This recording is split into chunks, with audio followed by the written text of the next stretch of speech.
আজকে আমরা হেমোফিলিয়ার ক্রোমোজোম ঘটিত যে কারণ রয়েছে সেই কারণ, তার উত্তরাধিকার এবং সেই রিলেটেড অঙ্কগুলো আমরা আজকে শিখব। প্রথমে আমরা দেখে নিই যে হেমোফিলিয়ার যে কারণটা কী জন্য হয়ে থাকে। হেমোফিলিয়া কি? যে এক্স ক্রোমোজোম বাহিত একটা রোগ।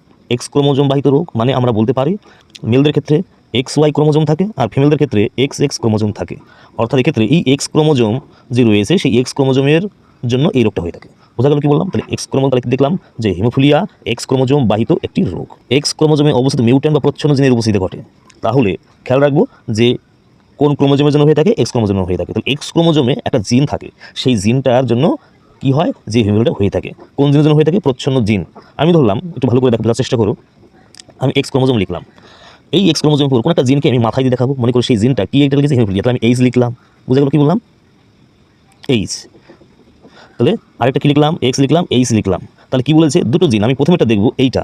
তাহলে এর মাথায় স্মল এইচ আছে, মানে হচ্ছে এক্স ক্রোমোজোমে অবস্থিত একটা হিমোফিলিয়ার কি আছে? এইচ একটা জিন রয়েছে। তাহলে এক্স ক্রোমোজোমের মাথায় একটা এইচ রয়েছে, স্মল এইচ রয়েছে। এক্স ক্রোমোজোমের মাথায় স্মল এইচ রয়েছে, মানে এটা হচ্ছে প্রচ্ছন্ন জিন। মানে এই জিনটা থাকার জন্য কি হয়? যে হিমোফিলিয়ার রোগের বহিঃপ্রকাশ ঘটে। তাহলে হিমোফিলিয়া হবে না, তাহলে সেই জিনটাকে আমরা কী দিয়ে দেখাবো? এক্সের মাথায় এইচ দিয়ে। তাহলে এটা হচ্ছে ক্যাপিটাল এইচ দিয়ে, এটা হলো যে হিমোফিলিয়া হবে না, মানে ভালো জিন বা স্বাভাবিক জিন বলতে পারি। বুঝা গেল কি বললাম? এখানে মিউট্যান্ট কথা বলেছে কেন? এই যে ধরো এই এটা কি ডোমিন্যান্ট জিন বলতে পারো বা প্রকট জিন বলতে পারো, আর এটাকে প্রচ্ছন্ন জিনও বলতে পারো। এই ডোমিন্যান্ট জিনটা যদি কি হয়? মিউট্যান্ট ঘটে যায়। তাহলে এই যদি মিউট্যান্ট ঘটে গিয়ে এরকম হয়ে গেল, তাহলে সেটা লেখা আছে, দেখো যে এক্স ক্রোমোজোমে অবস্থিত মিউট্যান্ট বা প্রচ্ছন্ন জিনে উপস্থিতি ঘটে। তাহলে প্রচ্ছন্ন জিনটা এইটাই, হ্যাঁ, এটা তো প্রচ্ছন্ন জিন।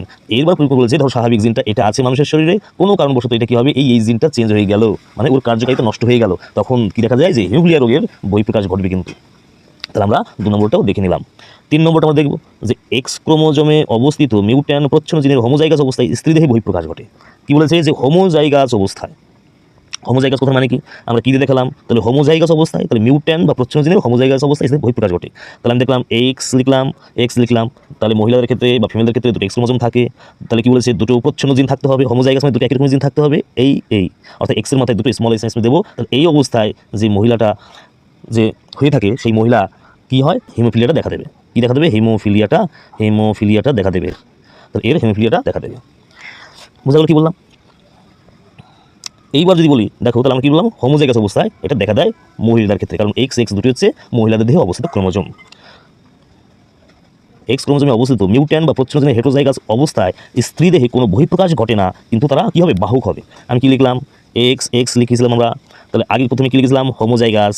এইচ এইচ লিখলাম, মানে এর ক্ষেত্রে যে মহিলাটা যে তৈরি হবে বা কন্যা সন্তান যদি হয়ে থাকে, তাহলে হিমোফিলিয়াটা তার মধ্যে দেখা দেয়। কিন্তু আমি যদি হেটেরোজাইগাস অবস্থায় লিখি, তাহলে একটা কি লিখলাম? এইটা, মানে এই জিনিস জন্য এক্স এর মাথায় এইচ আর এক্স এর মাথায় ক্যাপিটাল লিখে ফেললাম। তাহলে এই যে এটা কি বলবো? হেটেরোজাইগাস বলবো। অর্থাৎ এই অবস্থায় কি হবে? মহিলাদের ক্ষেত্রে বা স্ত্রীদেহে কোনো হিমোফিলিয়া দেখা দেবে না, কিন্তু তার মধ্যে ওই জিনটা আছে, আমরা কি বলবো? সেটার ক্ষেত্রে বাহক হয়ে থাকে। সেক্ষেত্রে পুরুষদের ক্ষেত্রে আমরা দেখবো একটি মাত্র এক্স ক্রোমোজোম থাকে, সুতরাং পুরুষদের একটি মাত্র মিউট্যান্ট বা প্রচ্ছন্ন জিনের উপস্থিতিতে বহিঃপ্রকাশ ঘটে। তাহলে আমরা কি জানি? তাহলে পুরুষদের ক্ষেত্রে কি থাকে? এক্স ওয়াই ক্রোমোজোম থাকে। তাহলে কি বলছি? একটি মাত্র মিউট্যান্ট বা প্রচ্ছন্ন জিন যদি থাকে, তাহলে প্রচ্ছন্ন জিন আমরা কি লিখবো? এক্স এর মাথায় স্মল এইচ। তাহলে এই ক্ষেত্রে তাহলে পুরুষরা কি হবে? হিমোফিলিয়াটা দেখা দেয় পুরুষদের ক্ষেত্রে। দেখো 6 নম্বরে কি হবে? এক্স ক্রোমোজোম মিউট্যান্ট প্রচ্ছন্ন জিনের হোমোজাইগাস অবস্থায়, এটা আগে বলা হয়েছে, তার দরকার নেই, আগে এটা রিপিট হয়ে গেছে, এটা অংশটা বাদ। হিমোফিলিয়ার জন্য দায়ী জিন এক্সের মাথায় এইচ দিয়ে দেখানো হয়। স্বাভাবিক জিন এক্সের মাথায় কি হবে? ক্যাপিটাল এইচ দিয়ে দেখাবো। এটা হচ্ছে স্বাভাবিক জিন। এরপরে দেখো, এটা আমরা জিন দেখালাম। এরপরে যে হিমোফিলিয়া যে মানুষের মধ্যে আছে, তাহলে সেইগুলো কীভাবে দেখাবো? এক্সের মাথায় ক্যাপিটাল এইচ, এক্সের মাথায় ক্যাপিটাল এইচ। তাহলে এটা কী বললাম আমরা? ক্যাপিটাল এইচ দিয়ে কী বোঝায়? স্বাভাবিক জিন, মানে হিমোফিলিয়া হয় না, ভালো জিন। তাহলে সেটাকে আমরা কী বলবো? দুটোই হোমোজাইগাস অবস্থা আছে, এক্সের মাথায় ক্যাপিটাল এইচ, এক্সের মাথায় ক্যাপিটাল এইচ। এটাকে আমরা কী বলবো? স্বাভাবিক স্ত্রীকে বোঝানো হয়, বা স্বাভাবিক মহিলা আমরা বলতে পারি, বা স্বাভাবিক কন্যাও হয়ে থাকে, এইভাবে বোঝানো হয়। এবার দেখো 1 নম্বরটা বুঝলাম। 2 নম্বর কী বলেছে? যে স্বাভাবিক স্ত্রী কিন্তু বাহক। স্বাভাবিক স্ত্রী মানে কি? কিন্তু বাহক। আমরা কি দেখেছিলাম? হোমোজাইগাস অবস্থায় এই রোগটার বহিঃপ্রকাশ ঘটে, কিন্তু হেটেরোজাইগাস অবস্থায় কি হয়? বাহক হয়ে থাকে। তাহলে হেটেরোজাইগাস মানে কি? একটা স্মল এইচ, একটা ক্যাপিটাল এইচ। তাহলে এই ক্ষেত্রে কি হবে? যে স্ত্রীটা তৈরি হবে বা যে মহিলাটা উৎপন্ন হয় বা যে কন্যা উৎপন্ন হবে, তা কি হবে? মানে স্বাভাবিক হবে, কিন্তু বাহক হিসাবে ওই জিনটা উপস্থিত থাকবে, অর্থাৎ তার মধ্যে কোনো রোগের বহিঃপ্রকাশ ঘটবে না। হিমোফিলিক স্ত্রী কি কখন হয়? যখন প্রচ্ছন্ন জিনটা হোমোজাইগাস অবস্থা থাকবে। তাহলে দুটো জিন থাকে এক্স ক্রোমোজোমের উপর, তাহলে এই স্মল এইচ লিখলাম, একটা স্মল এইচ লিখলাম। তাহলে এই অবস্থায় কী হবে? হিমোফিলিক স্ত্রী বা হিমোফিলিক মহিলা বা হিমোফিলিক কন্যা বোঝানো হয়। স্বাভাবিক পুরুষে কীভাবে দেখাবো? তাহলে এক্স আর ওয়াই মেলদের ক্ষেত্রে বোঝানো হয়। তাহলে স্বাভাবিক ক্রোমোজোম কীভাবে? এক্সের মাথায় এইচ দিয়ে দেখানো হবে, মানে ভালো জিনটা আছে। তাহলে এই স্বাভাবিক পুরুষকে বোঝানো হয় এইভাবে। হিমোফিলিক পুরুষে কীভাবে দেখাবো? এক্স লিখবো, ওয়াই লিখবো। তাহলে কী হবে? একটি মাত্র এক্স ক্রোমোজোমের প্রচ্ছন্ন জিনের উপস্থিতি, এক্সের মাথায় এইচ। তো তখন হয়ে যাবে কি? যে হিমোফিলিক যে পুরুষ হয়ে যায়। 8টি মতো আমরা অঙ্ক দিয়েছি, সেই অঙ্কগুলো আমরা শিখবো কীভাবে অঙ্কগুলো করতে হয়। একটি স্বাভাবিক মহিলার সাথে হেমোফিলিক পুরুষের বিবাহ হলে তাদের পুত্রকন্যাদের হেমোফিলিয়া হওয়ার সম্ভাবনা কতখানি? এক্স লিখবো। তাহলে স্বাভাবিক মহিলা মানে দুটোই কি হবে? ক্যাপিটাল এইচ দিয়ে দেখানো হয়, এই যে ক্যাপিটাল এইচ। তাহলে দেখো স্বাভাবিক মহিলাকে আমরা দুটো ক্যাপিটাল এইচ দিয়ে দেখিয়েছি। হেমোফিলিক পুরুষ মানে কি বলবো আমরা? যে ওই জিনটা থাকবে, একটা এক্স ক্রোমোজোম আছে, একটা এক্স ক্রোমোজোমে যদি একটা প্রচ্ছন্ন থাকলে হেমোফিলিয়া রোগটা বহিঃপ্রকাশ ঘটে পুরুষদের ক্ষেত্রে। তাহলে কীভাবে লেখানো হয়? কীভাবে লেখা হয় পুরুষদের ক্ষেত্রে? এইভাবে লেখা হয় হেমোফিলিক পুরুষ। এইবার এখান থেকে যে গ্যামেট তৈরি হবে, দুটোই সেম টাইপের গ্যামেট। স্বাভাবিক মহিলা দেখো একই রকমের গ্যামেট, পুরুষদের ক্ষেত্রে কী হবে? দুটো আলাদা রকমের গ্যামেট তৈরি হয়।